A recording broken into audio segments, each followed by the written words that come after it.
So let's flush the preamble and get straight to the introductions. Supreme Executive Council. Ridiculous monstrosities like this, or this, or this, or this. Well, okay, we could actually do that all day. Supreme Executive Council. I haven't read any American history past 1799, so I assume it still is. What's that? Trail of what? Oh no. No. 1, 2, 3, 4. Where is that 6th district? I know it was around here somewhere. Ah! That's right.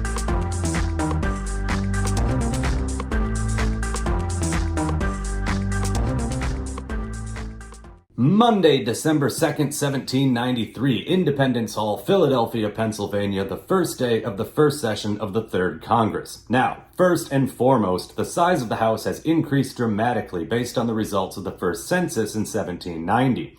Remember, a state's representation in the House is based on its population. At the time, 1 representative for every 30,000 people. So, it's gone from 69 seats at the end of the last Congress to 105 to start this one. This is good news from a representational standpoint, but bad news from a keeping these videos to a reasonable length standpoint, especially with my inclination towards long-windedness. So, I made a few format changes, and I'm gonna do the best I can. Wish me luck. Of the 105 representatives coming into this Congress, 66 were there on time, which is more than enough for a quorum, so we can skip that whole bit. So let's start with the 44 representatives from the last Congress who were re-elected to this Congress. We'll start with the most familiar faces. These 21 incumbents have been here since the very beginning of the very first Congress, all the way back in 1789. Jonathan Trumbull Jr. and Jeremiah Wadsworth. Trumbull was the Speaker of the House in the second Congress. Abraham Baldwin, Fisher Ames, Benjamin Goodhue, Theodore Sedgwick, and George Thatcher. Nicholas Gilman, Elias Boudinot, Thomas Fitzsimmons, Thomas Hartley, Daniel Heister, and Frederick Muhlenberg. Muhlenberg had been the Speaker of the House in the first Congress. William L. Smith, Andrew Moore, Josiah Parker, John Page, Samuel Griffin, James Madison, and Richard Bland Lee. By the way, speaking of James Madison, in the last episode I mentioned that Madison won his election to the second House by defeating James Monroe, and I wondered if that was the only time in American history that 2 future presidents faced off in a House of Representatives election. Well, the answer to that question is yes. Yes, it was. Benjamin Bourne. Now, he wasn't there at the start of the first Congress, but it wasn't his fault. Rhode Island didn't ratify the Constitution until May of 1790, so Bourne joined during the first Congress. Up next, the 19 incumbents who started with the second Congress in 1791. James Hillhouse and Amasa Learned, William Vans Murray, Artemus Ward, and Shearjashub Bourne, Jeremiah Smith, Abraham Clark, and Jonathan Dayton. By the way, at 67 years old, Abraham Clark was the oldest member of the Third House of Representatives, and since Senator Roger Sherman had died back in July, Clark had become the oldest member of the Third Congress overall. Thomas Treadwell and James Gordon, Nathaniel Macon and William Barry Grove, William Findley, Andrew Gregg, and John W. Katera, Israel Smith and Nathaniel Niles, Abraham B. Venable, and William B. Giles. And our final group of incumbents, these 4 guys joined during the Second Congress. John Francis Mercer. He had been specially elected to replace William Pinckney, who had declined his seat after the congressional term started but before the first session. So it is not a resignation, and I will die on that hill. Christopher Greenup and Alexander D. Orr. Kentucky became a state on June 1st, 1792, and Greenup and Orr both joined the House in November. And finally, William Hindman. He had been specially elected to replace Joshua Saney, who had resigned. For real resigned, not like that fake resignation that almost got me fired. Alright, so 44 guys down, only 61 to go. We're making progress. Next up, we've got 5 guys who aren't new, but they aren't incumbents either. This is our first group of former congressmen. Payne Wingate of New Hampshire was a senator in the first 2 Congresses, so I guess he's technically an incumbent, but it's a different chamber. So I consider him a former congressman since he's starting something new here. My show, my rules, let's stay focused.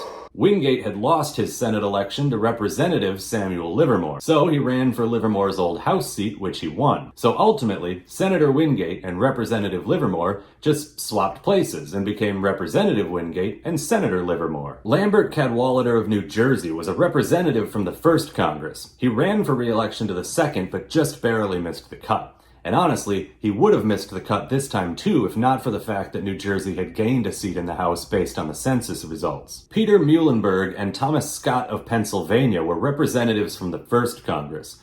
Muhlenberg, whose brother was incumbent Pennsylvania Representative Frederick Muhlenberg, had lost his election bid to Israel Jacobs, who did such a bang-up job that he finished with less than 1% of the vote coming into this Congress. As for Scott, he had chosen not to run for re-election in 1790. And finally, Isaac Coles of Virginia was another representative from the first Congress who chose not to run for re-election to the second. But when Virginia was redistricted coming into this Congress, Coles found himself in a new district with no incumbent, and so he ran unopposed. Okay, so here we go, 56 new guys. Now we'll go state by state, and up first, by virtue of alphabetical order, Connecticut increased its representation from 5 seats to 7. Now, just like in the last Congress, Connecticut had one hell of a time trying to get their representatives. They held their first election on September 17, 1792. All 5 incumbents were re-elected, plus 2 more guys to fill the new seats. So far, so good.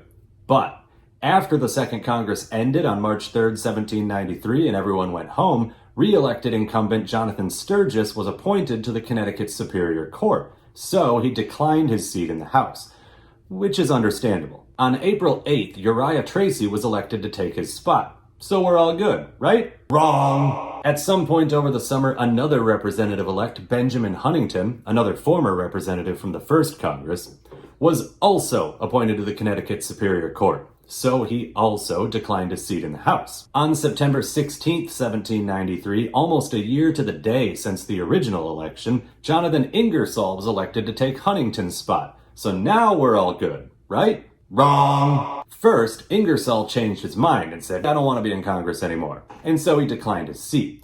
And then, Representative-elect Stephen Mix Mitchell was appointed to the Senate instead to replace Roger Sherman, who died in July. So, Connecticut had to hold another special election to replace both Ingersoll and Mitchell, which they finally did on November 11th, just 3 weeks before the first session was due to start. Altogether, it took 14 months and 4 elections, but Connecticut finally had their 7 representatives. There were 4 incumbents and 3 new guys. Joshua Coit of New London was the Speaker of the Connecticut House of Representatives. Zephaniah Swift was a state representative originally from Wareham, Massachusetts, but his family moved to Lebanon, Connecticut when he was a child, and Swift eventually settled in Windham, Connecticut to open his law practice. Swift had been Speaker of the Connecticut House before Joshua Coit. And finally, another state representative, Uriah Tracy, who was originally from Franklin, Connecticut, and moved to Lichfield after the war to set up his law practice. Unlike Coit and Swift, though, Tracy had never been Speaker of the Connecticut House of Representatives. Delaware was one of 3 states, the others being Vermont and Kentucky, that did not see a change in its representation based on the 1790 census. Delaware had 1 representative before, and it has 1 representative now. But the incumbent, John Vining, did not run for re-election because he had been appointed to the Senate instead. So, Delaware had an open election. And in that election, John Patton, a former state representative from Dover, narrowly defeated fellow former state rep Henry Latimer. And when I say narrowly, I mean he won by 30 votes. As you might expect, Latimer challenged this result, and we'll see how that plays out in a little bit. In the first 2 Congresses, Georgia, along with Maryland, used a mixed at-large district system. It was a stupid system, and fortunately both states got rid of it coming into this Congress. Maryland opted for a normal district system, while Georgia opted for a normal at-large system. Also, based on the census results, Georgia lost a seat, the only state to do so. They dropped from 3 seats to 2. They had 1 incumbent and 1 new guy, Thomas P. Carnes, who was Georgia's Attorney General. He was also originally from Bladensburg, Maryland. So I see we're back to Georgia being represented by people not originally from Georgia. Carnes and Baldwin defeated former Representative George Matthews, as well as incumbent representatives John Millage and Francis Willis. Kentucky did not gain any seats, and they re-elected both incumbents. They were also the last state to hold their elections, finally doing so on September 6, 1793, 6 months after the congressional start date of March 4th, and 3 months before the first session was due to start on December 2nd. It was also a full year after the first elections were held in New Hampshire. Hey, it's our first districted state. Maryland's representation increased from 6 seats to 8. They had 3 incumbents and 5 new guys. The first district was represented by State Senator George Dent, who defeated incumbent Representative Philip Key. The third district was represented by Uriah Forrest, a merchant and former state rep from St. Mary's County. Here's a fun fact. Unlike most congressmen who generally have 2 legs, Uriah Forrest only had 1. During the war, he had been so badly wounded at the Battle of Brandywine in 1777 that he had to have his leg amputated. The 4th district was represented by former state rep Thomas Sprigg, who was elected unopposed. The 5th district was represented by Samuel Smith, who was originally from Carlisle, Pennsylvania. His family moved to Baltimore when he was 7. And finally, in the 6th district, Gabriel Christie defeated future Representative William Matthews. The Biographical Directory of the United States Congress says Christie was in the Maryland House of Delegates, but they have no dates. But there is a line about how he was appointed one of the commissioners to straighten a post road by authority of an act passed in 1787, so we can at least narrow down Christie's time in the State House to the late 1780s. Going alphabetically, our next state should be Massachusetts, but I'm going to skip them for now. Based on the census results, their representation jumped from 8 seats all the way to 14, the second biggest increase coming into this Congress. But instead of drawing 6 new districts, they came up with the most ridiculously complex way of electing representatives that I have ever seen. So, we're going to save them for last. New Hampshire's representation increased from 3 seats to 4. They had 2 incumbents, 1 former senator, and 1 new guy, John Samuel Sherburne, who was both a district attorney and a state representative from Portsmouth. New Jersey also gained 1 seat in the House. They went from 4 seats to 5. They had 3 incumbents, 1 former representative, and 1 new guy, John Beatty, a physician and former state representative who was originally from Pennsylvania but moved to New Jersey during the war. New York's representation increased from 6 seats to 10. They also became the second state to have 1 district that was just 1 city all by itself. Go ahead, guess the city. New York also had a pretty high turnover rate this time around. Only 2 incumbents were re-elected, so they had 8 new guys. First up, John Watts, the Speaker of the New York State Assembly. He came from the 2nd district, which is here somewhere. Just gotta zoom in a little bit. A little bit more. Little bit more. There it is.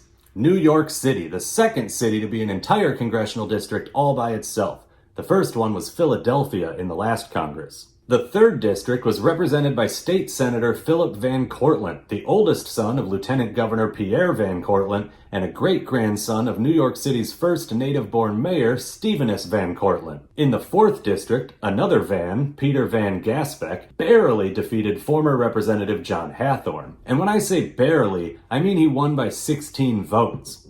As for the incumbent, Cornelius and Schoonmaker, he was a bit further back.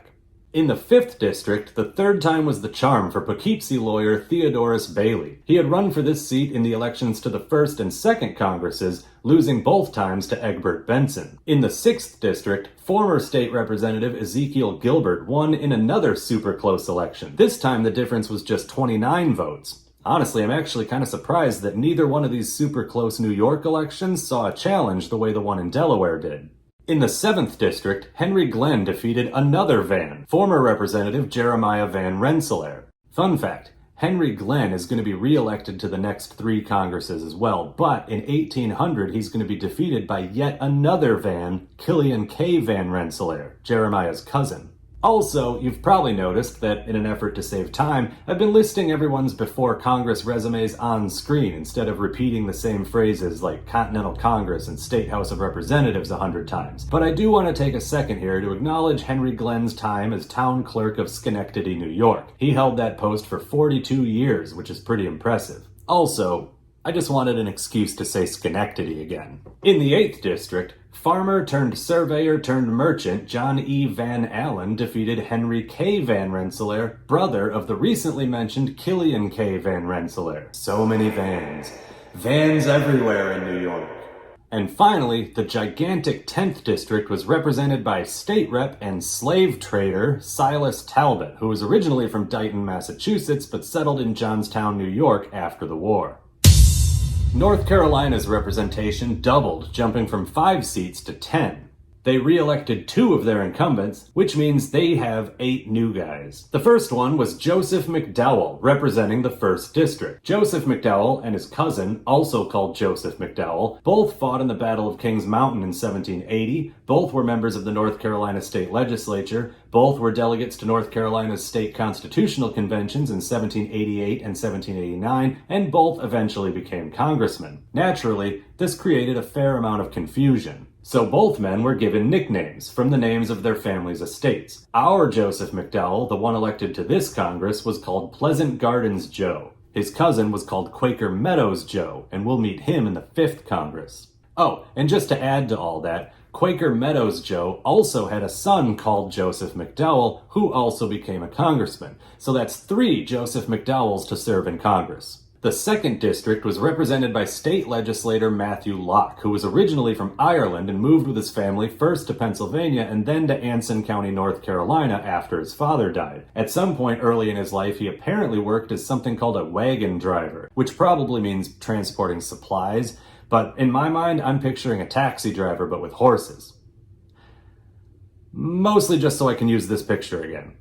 In the 3rd District, former state senator Joseph Winston defeated state rep and future congressman Jesse Franklin. Winston was originally from Louisa County, Virginia, but moved to North Carolina in his early 20s. The 4th District was represented by state legislator Alexander Mabane of Hawfields, seen here looking like the long-lost 3rd member of Twisted.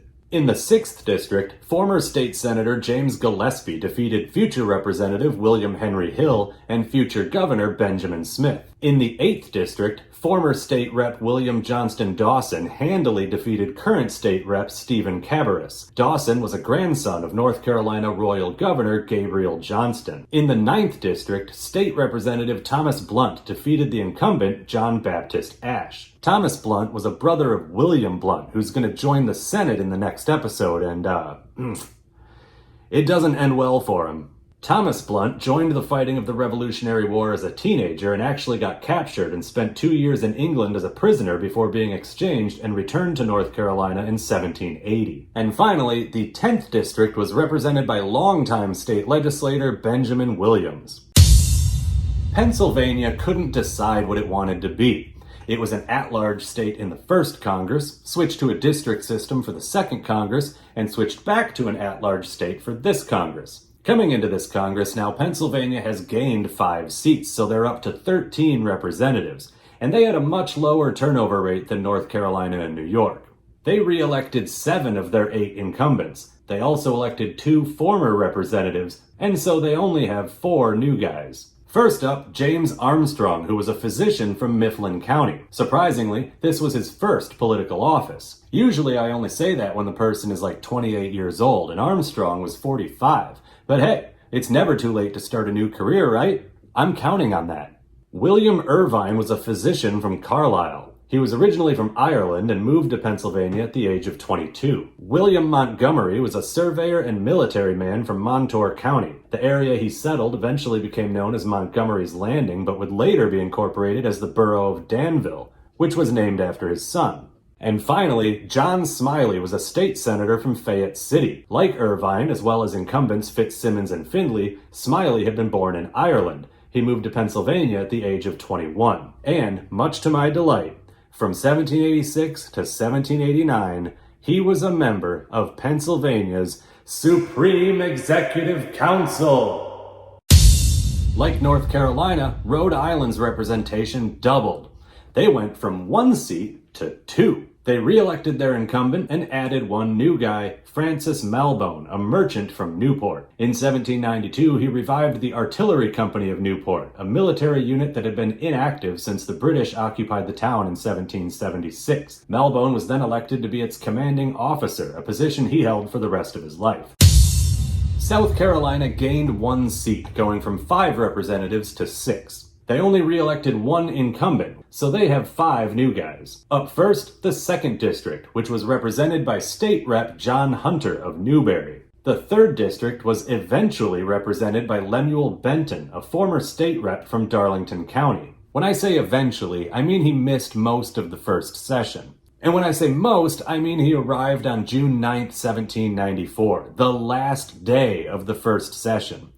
His official congressional term might say he started March 4th, 1793, which is technically correct, but just let the record show that he missed the first 15 months of his 2-year term. The 4th District was represented by career military man Richard Wynne, who was originally from Virginia but moved to Fairfield County, South Carolina in 1768. 2 of his brothers joined him, and together they were the largest landowners in the area. Naturally, that area is now called Winnsboro. The 5th District was represented by Alexander Gillen. He had been born in Rotterdam, then grew up in London. He became a sea captain and settled in Charleston in 1766. He didn't arrive in Philadelphia to join the first session until April 28, 1794, nearly 5 months late. Which is bad, but we just covered Lemuel Benton a second ago, so this doesn't actually seem all that bad. Plus, the other new guys from South Carolina were late as well. The only person to be on time was William L. Smith, the incumbent. Come on, South Carolina,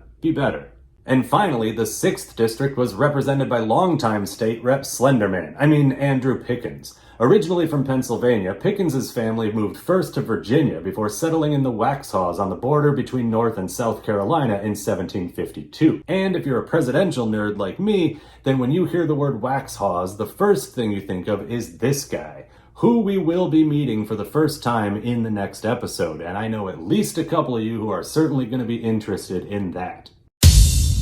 Like Kentucky earlier, Vermont did not gain any new seats, and they re-elected both incumbents, Israel Smith and Nathaniel Niles. Vermont was also one of just 2 states to require runoff elections. The other one was Massachusetts, but we'll get to them.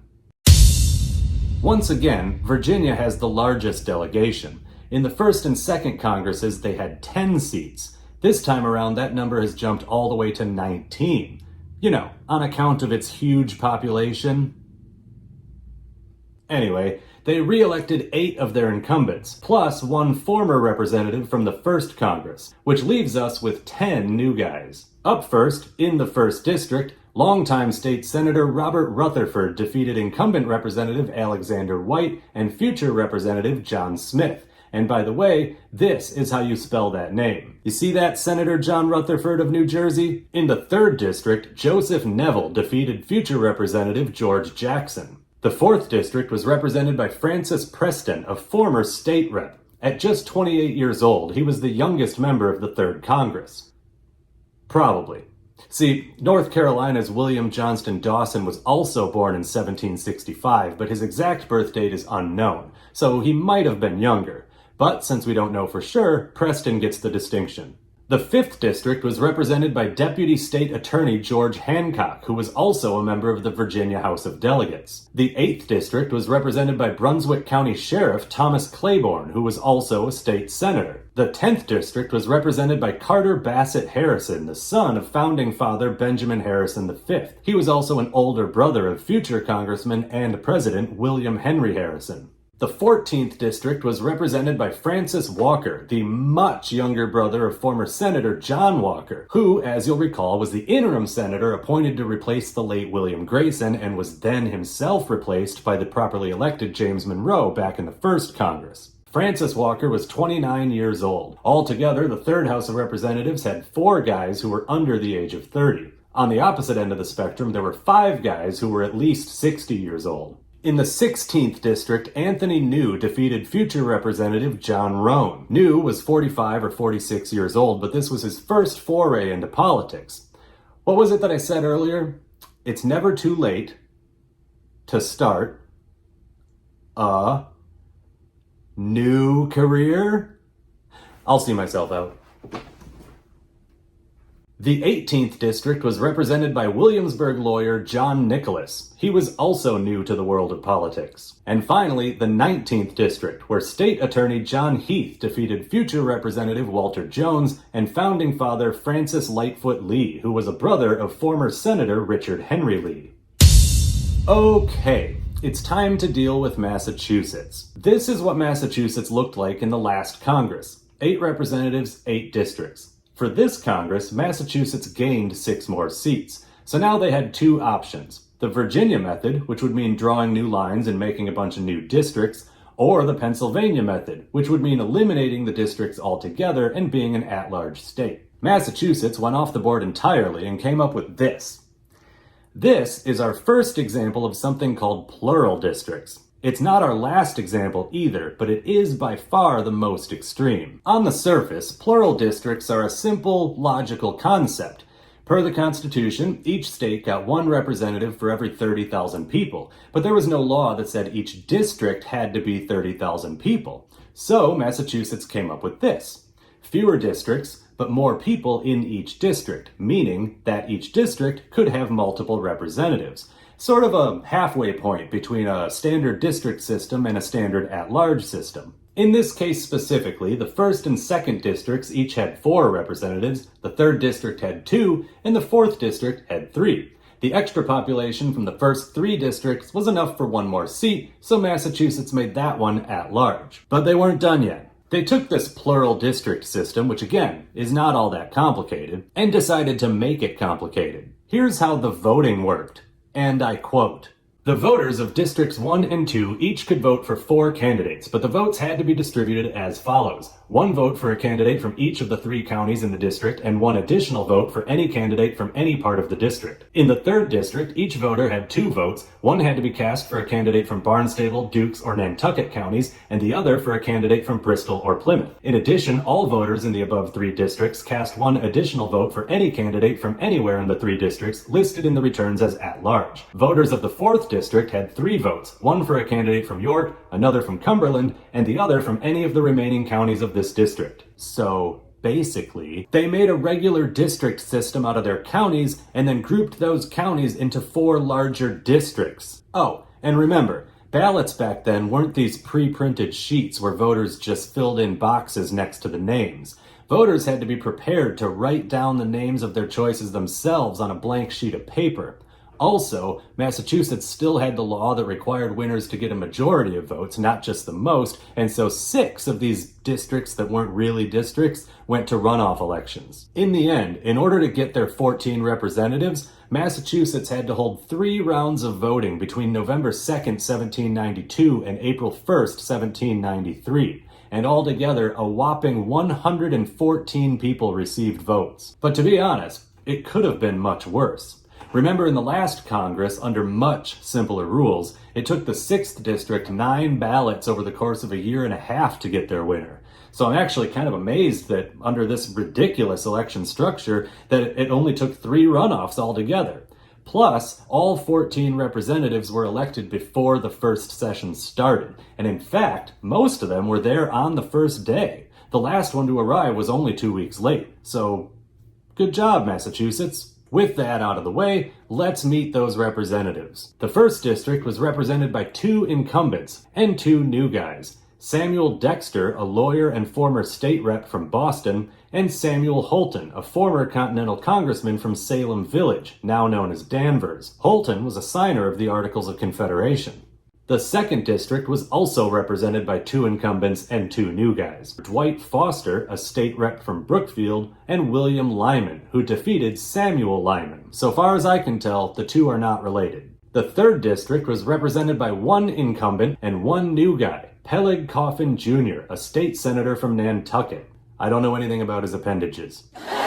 Coffin was also the founder and first president of the New England Marine Insurance Company. His interest in the subject was probably related to the fact that his father, a whaler, had been lost at sea when Peleg was just a month old. And finally, the 4th district was represented by 1 incumbent and 2 new guys. Henry Dearborn was a physician turned military man originally from New Hampshire. He moved to Gardner, Massachusetts after the war. Speaking of the war, here's a fun fact. In my Aaron Burr video, which you should go watch after this one, I talked about the Battle of Quebec, where the Continental Army was roundly defeated, but Burr showed his bravery and possible stupidity by trying to retrieve the body of Richard Montgomery from the battlefield.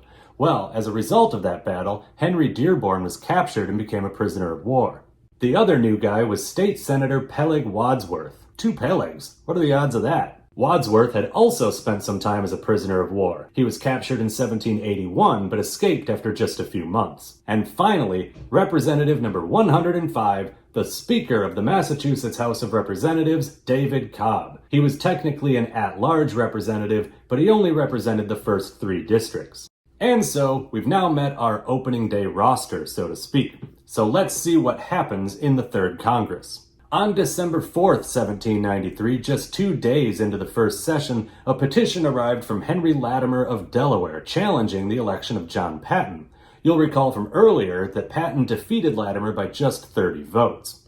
On December 11th, the matter was officially referred to the Committee of Elections. On February 10th, 1794, the committee delivered their report to the House. Ironically, the committee member reading the report was William L. Smith of South Carolina, who had been the first congressman to have his election challenged all the way back in 1789. He survived that challenge, obviously. Anyway, here's what had happened.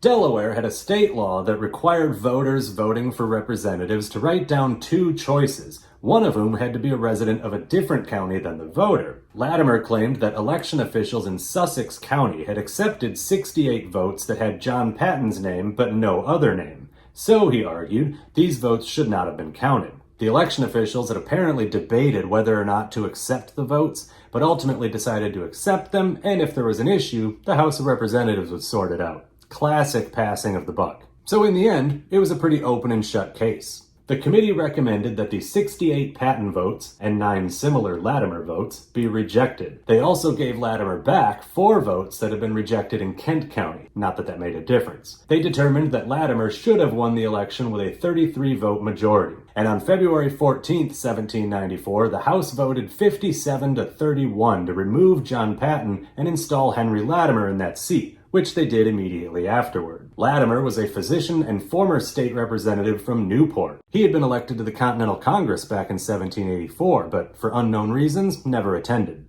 But let's go back to that vote for a second. 57-31. But the case was pretty open and shut, wasn't it? Well, I thought so too. And I wondered how 31 representatives could have voted against it. Well, I went to the Annals of Congress and I found a speech from Representative John Page of Virginia explaining why he was voting against replacing Patton with Latimer. I confess I doubt whether the 68 freemen of Sussex ought to be deprived of the votes which they gave merely because they did not vote for 2 persons instead of 1. For I think the law, which must have been intended to secure their rights as electors, could not deprive them of their suffrage. The Constitution of the United States, it is true, gives the state legislatures a right to regulate the time, place, and manner of holding elections, but I cannot prevail on myself to think that the words, the manner of holding elections, ought to be construed to extend to the words of the election law of the state of Delaware, so as to render the conduct of the 68 freemen of Sussex a violation of that law. Or, if it be a violation thereof, that the violation is of such a nature as to deprive them of a right which no law can abrogate, a right which should be held as sacred, and which it cannot become this House to diminish in the smallest degree. But here is merely an act of freemen, perfectly compatible with their immutable, inalienable privileges, not inconsistent with the law of their state, but merely falling short of a provision in a law, calculated, it is said, to secure to them the full benefit of that inestimable privilege. I cannot therefore think, sir, that on such slight grounds we ought to reject a member elected by the freemen of Delaware and duly returned, but should go on and admit to a seat in this House a person not returned, and if returned, not having a majority of votes. The House, in the case of the Georgia election, differed from my opinion and established, as some gentlemen called it, a precedent, which would keep the House clear from suspicions of partiality, and which I wish now to be observed. I acknowledge excluding a member may be attended with inconvenience, but a double inconvenience may arise by depriving the citizens of a representative, the man of their choice, and at the same time forcing on them one for whom a majority did not vote. For these reasons, I shall vote against the resolutions. So, here's the thing. I actually agree with most of his points. It wasn't fair to Patton, who was clearly the choice of the majority, even if it was a slim majority, and it wasn't fair to those 68 voters, whose voices weren't being heard, not because of corruption or some sort of malevolent wrongdoing, but because of a simple mistake on their ballots. A hanging chad, if you will. But here's the thing. The House's only job here was to determine if the votes followed the law, not to determine if that law was good or bad. And those votes did not follow the law, so they had to be rejected, fair or unfair. So, sorry John Patton, but you're out, and Henry Latimer is in. On April 13, 1794, Maryland Representative John Francis Mercer resigned. He had only just arrived about 3 weeks earlier on March 24th. He was given one committee assignment on April 1st and must have bounced right away after that because the next vote was on April 8th and he wasn't there. His letter of resignation to Maryland Governor Thomas Sim was dated April 13th.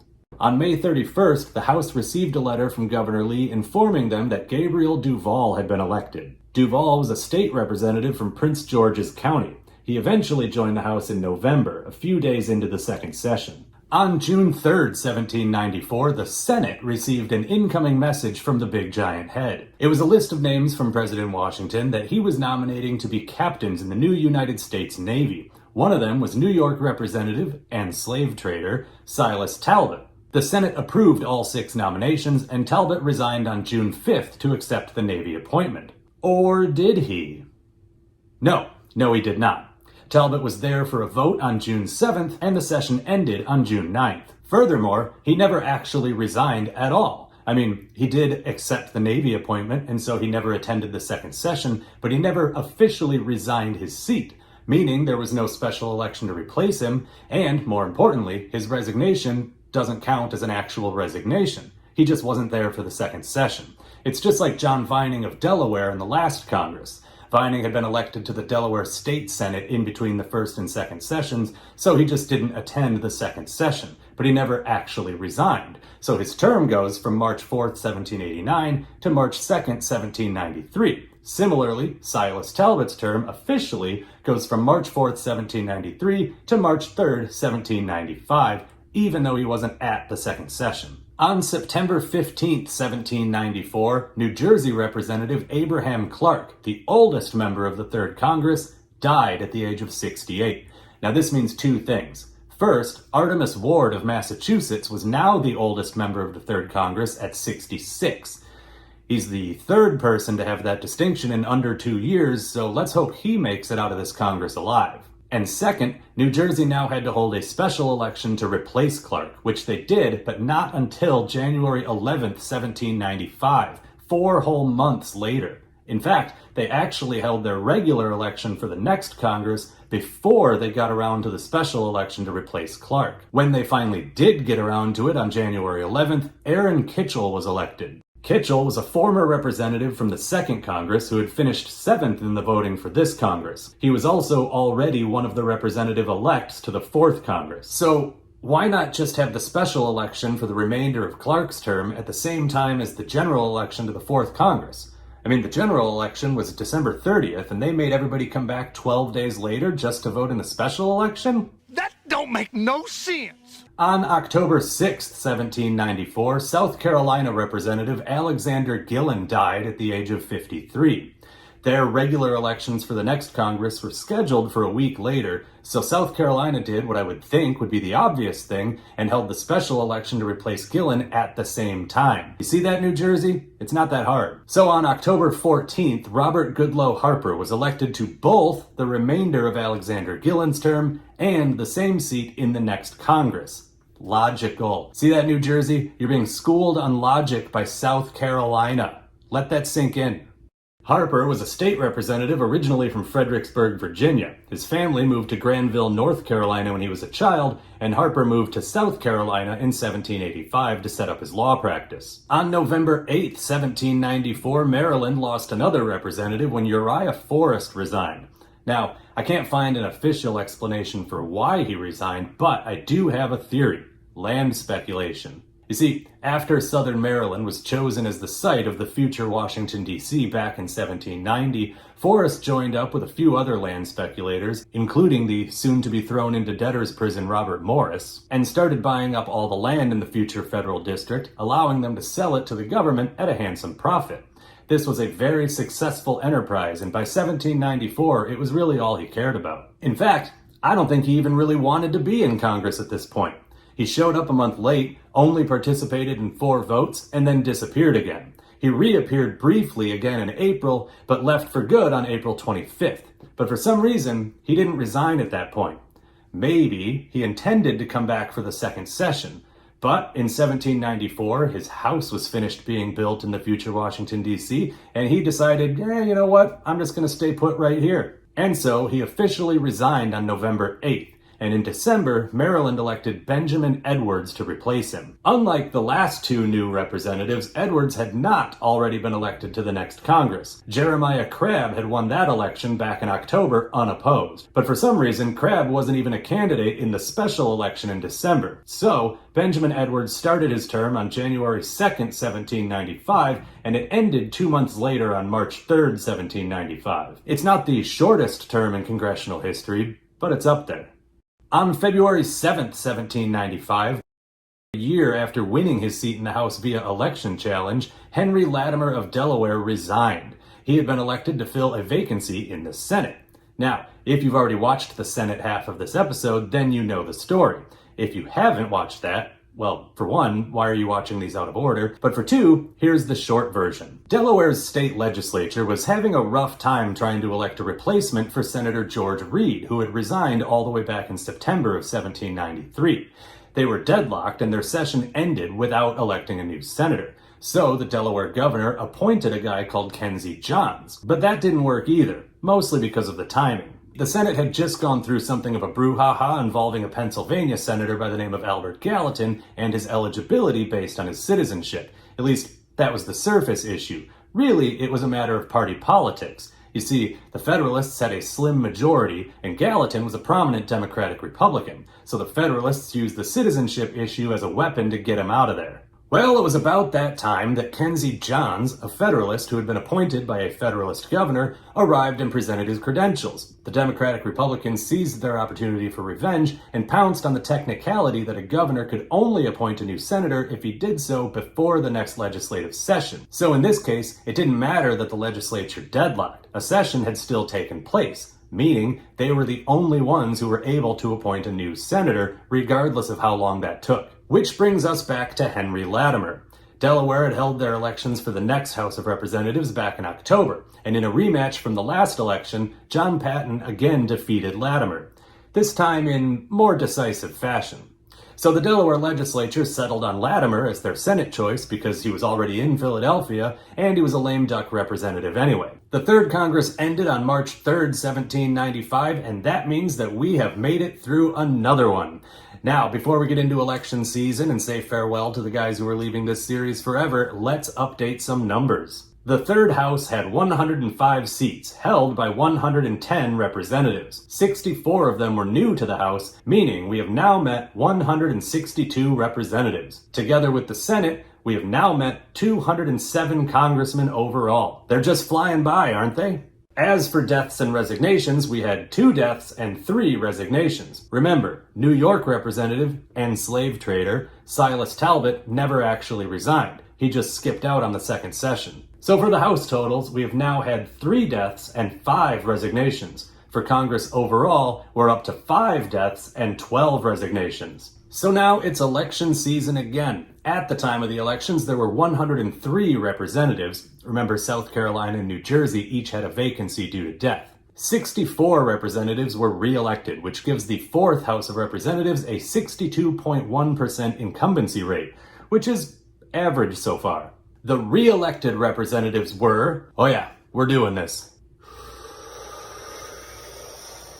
James Hillhouse, Joshua Coit, Zephaniah Swift, Uriah Tracy, Abraham Baldwin, Christopher Greenup, Alexander D. Orr, George Dent, Thomas Sprigg, Samuel Smith, Gabriel Christie, William Hindman, William Vans Murray, Gabriel Duval, Theodore Sedgwick, William Lyman, Dwight Foster, Fisher Ames, Benjamin Goodhue, Henry Dearborn, Peleg Wadsworth, George Thatcher, Jeremiah Smith, John Samuel Sherburne, Nicholas Gilman, Jonathan Dayton, Philip Van Cortlandt, Theodorus Bailey, Ezekiel Gilbert, John E. Van Allen, Henry Glenn, Matthew Locke, Alexander Mabane, Nathaniel Macon, James Gillespie, William Barry Grove, Thomas Blunt, Frederick Muhlenberg, Daniel Heister, John W. Katera, Thomas Hartley, Andrew Gregg, William Findley, Benjamin Bourne, Francis Malbone, William L. Smith, Lemuel Benton, Richard Wynne, Israel Smith, Robert Rutherford, Andrew Moore, Francis Preston, George Hancock, Isaac Coles, Abraham B. Venable, Thomas Claiborne, William B. Giles, Carter Bassett Harrison, Josiah Parker, John Page,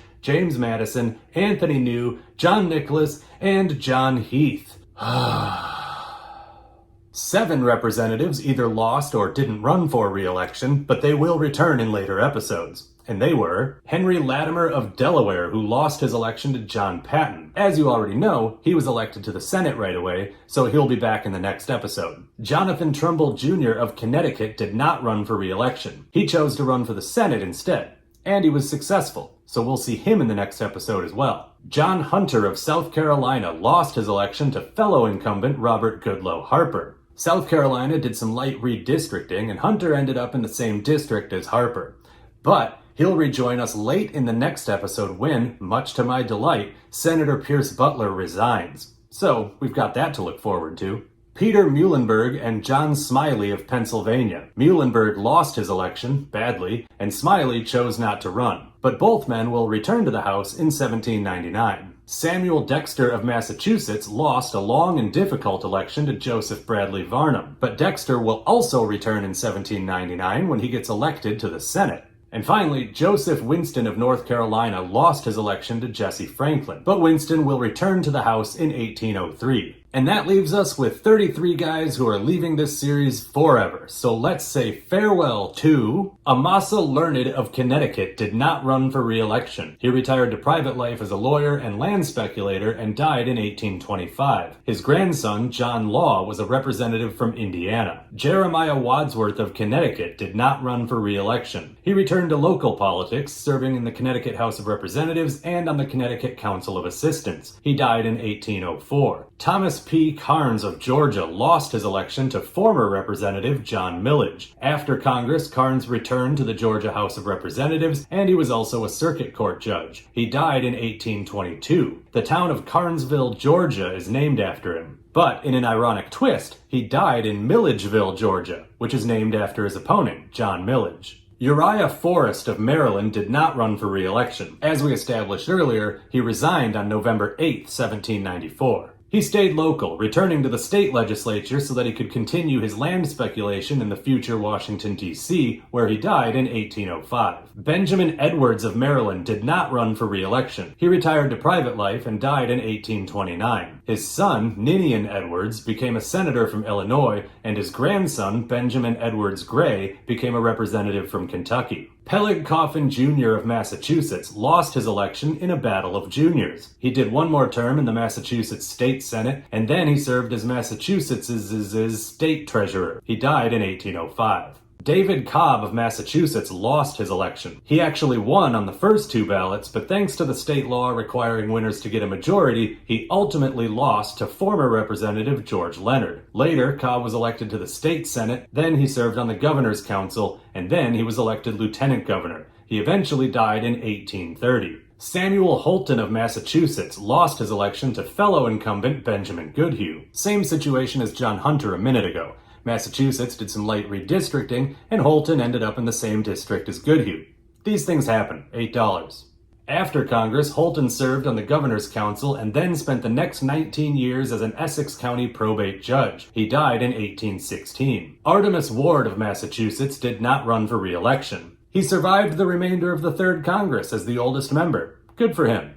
He retired to private life and died in 1800. His son, Artemus Ward Jr., became a representative from Massachusetts. Shayarja Bourne of Massachusetts did not run for re-election. After Congress, he became a county court judge, a post he held until he died in 1806. Payne Wingate of New Hampshire lost his election to former Representative Abiel Foster. After Congress, Wingate spent 11 years on the New Hampshire Supreme Court before retiring to private life, and it was a long retirement. When he finally died in 1838 at the age of 98, he was the last surviving member of the first Congress. Get this though, his wife Eunice actually outlived him. She died in 1843 at the age of 100. Elias Boudinot of New Jersey did not run for re-election. He was appointed director of the United States Mint by President Washington and retired to private life after that. He died in 1821. Lambert Cadwallader and John Beatty of New Jersey lost their election. Cadwallader retired to private life and died in 1823. Beatty, on the other hand, served 10 years as New Jersey's Secretary of State and then retired. He eventually died in 1826. John Watts of New York lost his election to the up-and-coming future Senator Edward Livingston. Watts mostly retired to private life, although he did spend a few years as a county judge. The most interesting part of Watts' story, though, comes at the end. In 1827, Watts' friend John Leake died without any children. He left his estate to Watts' son, Robert, on the grounds that Robert change his last name to Leake. Now, Robert wasn't an idiot, and he did so. But then he died soon after with no children and, more importantly, no will.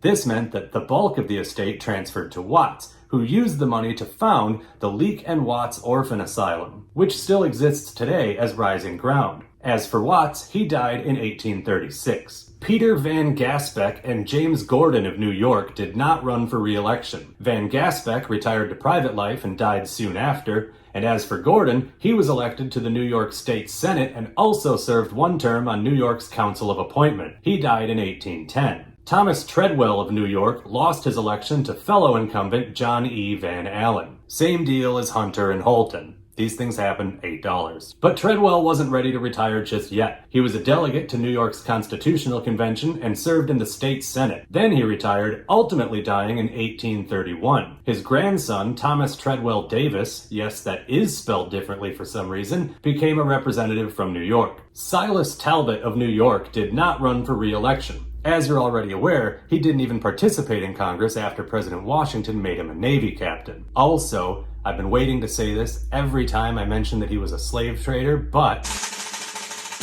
fuck Silas Talbot. He died in 1813, and good riddance. Joseph McDowell of North Carolina, aka Pleasant Gardens Joe, lost his election. After Congress, he didn't do anything. He died 2 months later on May 18, 1795. Or he might have died March 7, 1799, depending on your source. William Johnston Dawson of North Carolina lost his election. After Congress, he didn't do anything. He died less than a year later on January 16, 1796. Or he might have died sometime in 1798, depending on your source. Benjamin Williams of North Carolina lost his election, but unlike Dawson and McDowell, Williams actually had a post-Congress career. He was elected governor of North Carolina in 1799, and he was popular. The state constitution limited governors to 1-year terms and no more than 3 terms in a 6-year period, so he served from 1799 to 1802, and then once more for good measure after he became eligible again. He died in 1814. Thomas Fitzsimmons of Pennsylvania lost his election. He retired to, well, not exactly private life, but not political life. In his remaining years, he was at times the president of the Philadelphia Chamber of Commerce, a trustee of the University of Pennsylvania, and the director of the Bank of North America. He died in 1811. William Irvine of Pennsylvania lost his election to fellow incumbent Andrew Gregg. Yada yada yada, redistricting, these things happen, $8. You get the idea by now. After Congress, Irvine resumed his military career. In 1801, he was appointed superintendent of military stores and held that post until his death in 1804. Thomas Scott of Pennsylvania lost his election to former Senator Albert Gallatin, the guy who was removed from the Senate over quote-unquote citizenship issues. As for Scott, he retired to private life, and it was a short retirement. He died almost exactly a year later in 1796. James Armstrong of Pennsylvania did not run for re-election. Armstrong went back to practicing medicine until 1808, when he became a Cumberland County judge. He did that until he died in 1828. His brother, John Armstrong Jr., became a senator from New York. William Montgomery of Pennsylvania did not run for re-election. He went back to Danville, where he served as postmaster and a Northumberland County judge. He died in 1816. His son, Daniel Montgomery Jr., yes, William's son was somehow called Daniel Jr., became a representative from Pennsylvania. And here's another fun fact. There will eventually be 2 more William Montgomerys to serve in Congress, one from North Carolina and one from Pennsylvania. But unlike the 3 Joseph McDowells from earlier, these 3 William Montgomerys are in no way related. Andrew Pickens of South Carolina is our only example this time around of lost election records, meaning we don't know if he lost his election or if he chose not to run. After Congress, Pickens lost an election to the Senate, then won an election to the South Carolina State House of Representatives. He died in 1817. His grandson, Francis Wilkinson Pickens, became a representative from South Carolina, and his great-great-great-great-great-great-grandson, John Edwards, became a senator from North Carolina, which is all he's known for. No follow-up questions. Nathaniel Niles of Vermont lost his election on the second ballot. He returned to state politics, serving in the Vermont House of Representatives, then on the Governor's Council, and then in the House of Representatives again. He died in 1828. Joseph Neville of Virginia lost his election. He returned to private life and his militia career, eventually dying in 1819. Samuel Griffin and Francis Walker of Virginia did not run for re-election. Griffin retired to private life and died in 1810. Walker had another run in the Virginia House of Delegates, then retired.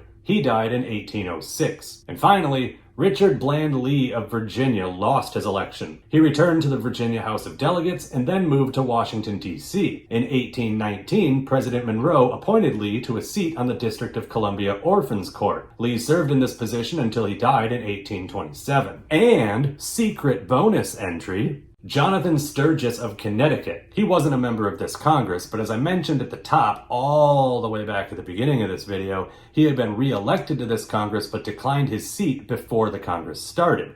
So I didn't get a chance to say farewell to him in the last video. So here we are. After Congress, Sturgis served on the Connecticut Supreme Court and then retired. He died in 1819. His son, Louis Burr Sturgis, became a representative from Connecticut. We made it! Another one done. Coming up in the 4th Congress, we're going to get a new state and political parties for the first time. Yay! Anyway, like, comment, subscribe, share with your friends, blah, blah, blah, blah, blah, blah, blah. You know how all this works. I am Congressman, and I will see you again later.